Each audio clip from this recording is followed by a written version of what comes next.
So, do you really have polycystic ovary syndrome, or PCOD as it is commonly called?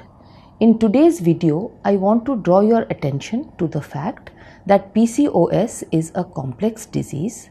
It involves different body systems. Moreover, it resembles many other diseases and conditions. And the treatment is not simple, it is complicated, it may take time, and sometimes the treatment is long term.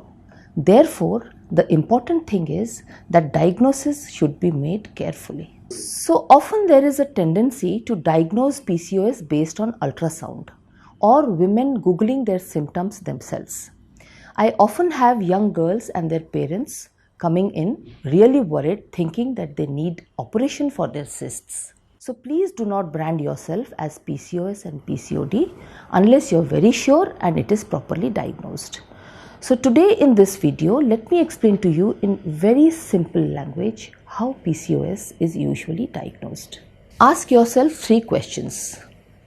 Do you have very irregular menses, or you get menses only after taking medicines? 2. Do you perceive excessive hair growth over your body, especially on the face, chest and lower abdomen? Do you have excessive pimples or acne? And if there is abnormal hair loss from the front part of the head. Number 3, was the diagnosis made by a gynecologist, preferably somebody who is well versed with reproductive endocrinology, which is a special branch of gynecology. So who made the diagnosis is important. If the answer to all these 3 questions is yes, then probably you have PCOS or PCOD. Now you need to consult a specialist for final diagnosis and long-term advice. Before you meet the consultant and tell your complaints, please keep in mind a few things. Some abnormality in menses, 5 or 7 days early or late, is considered to be normal. Excessive body hair is very difficult to define. How much hair a girl has on her body will depend on her genetics, on her family history, on her race, on her ethnicity.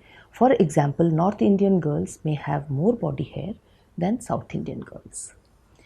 Severe or persistent pimples and frontal baldness are signs of excessive hormones called testosterone. They are to be taken seriously and should be reported. An ultrasound of the ovaries is important to make the diagnosis, but it is not the most reliable. So we do not pay too much importance to it. How, where and who has done the ultrasound might change the picture. So finally, let me say that give it a thought. Have you been correctly diagnosed with PCOS or PCOD? Because the treatment is the major challenge ahead. Thank you.